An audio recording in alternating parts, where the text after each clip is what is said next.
Ngaji lagi yuk.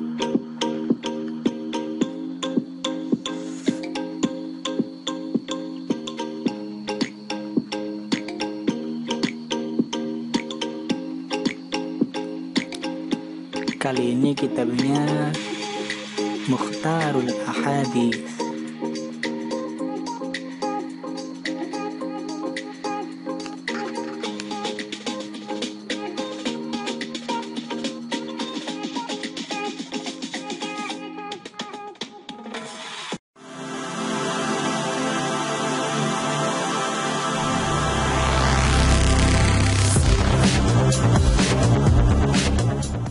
Assalamualaikum warahmatullahi wabarakatuh.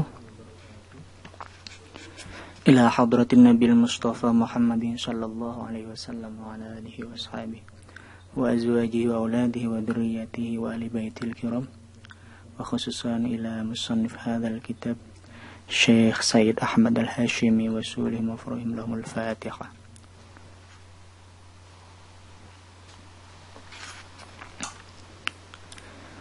Kita kembali lagi mengkaji sebuah kitab karya Syekh Ahmad Al-Hashimi, yakni Mukhtarul Hadis An-Nabawiyah.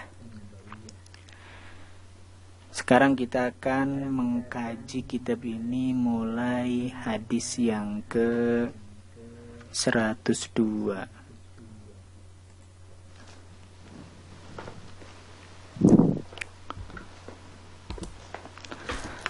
Hadis yang ke-102.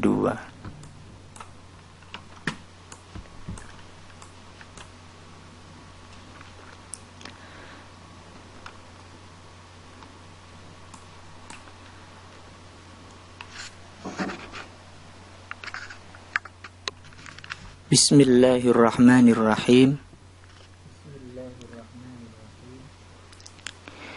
Idza sa'altum ing dalem nalikane nyuwun sapa sira kabeh Allah ing Gusti Allah Ta'ala hale maha luhur sapa Allah.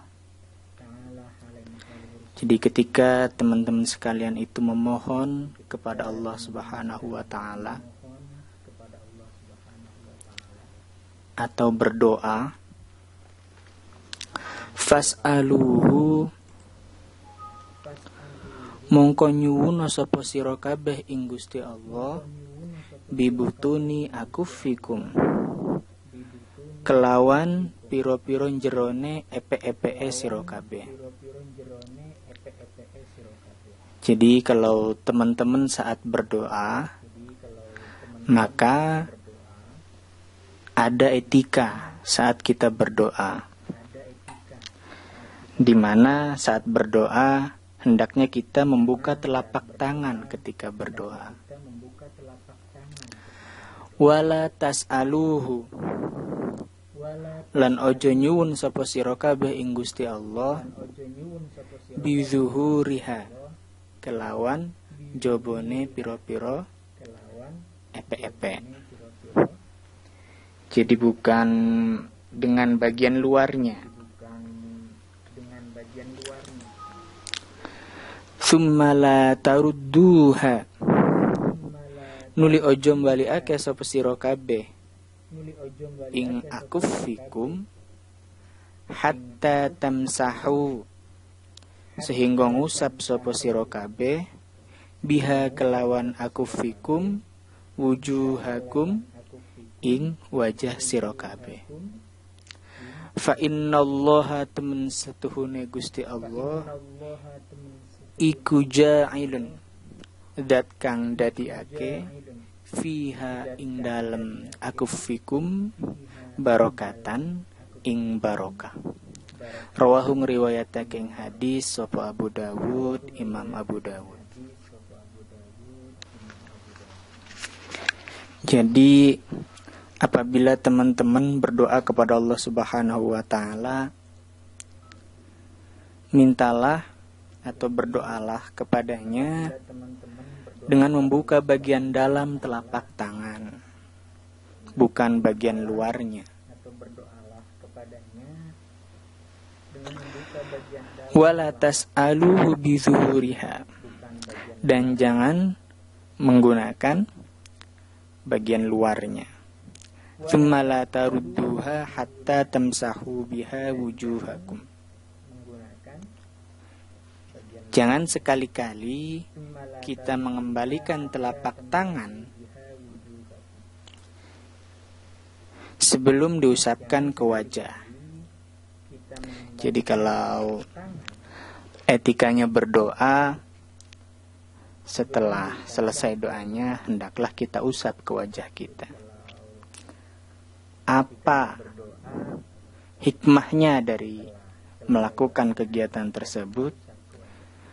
Sesungguhnya Allah meletakkan keberkahan pada telapak tangan kita saat setelah berdoa. Jadi secara garis besar ini hadis ini berbicara tentang etika saat kita berdoa, yakni membuka telapak tangan ketika berdoa. Dalam realitas sosial pun tentu kita hampir nyaris tidak pernah menemukan ada orang yang meminta kepada orang lain sementara posisi tangannya tidak sebagaimana posisi berdoa. Rata-rata sama persis dengan posisi berdoa. Iya kan? Jadi memang demikianlah adabnya saat kita berdoa. Dengan menengadahkan kedua telapak tangan kita dan bukan dengan bagian luarnya, berarti kita menghadap dan memohon, benar-benar memohon kepada Allah Subhanahu wa Ta'ala yang Maha Agung. Dan hal ini menuntut kita supaya berlaku khusyuk dan tadarru, benar-benar merendahkan diri kepada Allah agar apa yang kita mohon, agar apa yang kita minta dikabulkan oleh Allah Subhanahu wa Ta'ala. Sikap kita dengan berdoa seperti tadi, membuka telapak tangan, merupakan sikap yang menunjukkan sopan santun, rasa rendah diri, rasa tadarru yang membangkitkan belas kasihan. Kita benar-benar memohon belas kasih dari Allah Subhanahu wa Ta'ala agar Allah mengabulkan setiap apapun yang kita minta. Jadi nggak aneh kalau dalam hadis ini Allah kemudian menjadikan keberkahan pada kedua telapak tangan orang yang berdoa. Berdoa dengan menengadahkan kedua telapak tangan berarti mengikuti anjuran hadis Nabi. Mungkin teman-teman ingat apa maksud daripada hadis yang sudah kita baca ini tadi. Berarti kita kan melaksanakan anjuran Nabi. Intinya agar saat kita berdoa tunjukkanlah bahwa kita memang benar-benar butuh. Kita sangat mengharap belas kasihan Allah dengan posisi yang sangat-sangat tawadu, sangat-sangat tadarru. Teman-teman juga mungkin ingat dalam surat Al-A'raf misalnya, Ud'u rabbakum tadarru'an wa khufyah. Jadi ada kaitannya dengan hadis yang ke-102 ini. Ud'u rabbakum tadarru'an wa khufyah.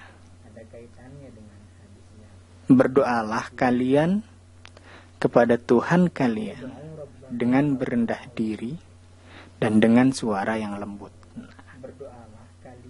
Jadi ini masih sangat erat kaitannya. Innahu la yuhibbul mu'tadin. Sesungguhnya Allah tidak menyukai orang-orang yang melampaui batas. Jadi pesan moral yang dapat kita ambil dari hadis yang ke-102 ini adalah terkait etika saat kita berdoa kepada Allah Subhanahu wa Ta'ala. Kita harus benar-benar dalam posisi sangat meminta belas kasihan. Kita memang benar-benar sedang sangat membutuhkan pertolongan karena tidak ada yang bisa menolong kecuali Allah. Itu dari sisi hati. Sementara dari sisi perilaku, dari sisi gerak anggota tubuh kita, dalam hadis ini ngomong tentang etikanya bagaimana. Yakni kalau berdoa, telapak tangannya dibuka. Yang bagian dalam menghadap ke atas. Sementara yang bagian luar itu di bawah. Saya rasa itu, apabila ada pertanyaan silahkan tanyakan di kolom komentar. Kita diskusi. Baik, ini untuk hadis yang ke-102, hadis berikutnya akan kita bahas pada pertemuan berikutnya. Subhanakallahumma wa bihamdika asyhadu an la ilaha illa anta astaghfiruka wa atubu ilaik. Wassalamualaikum warahmatullahi wabarakatuh.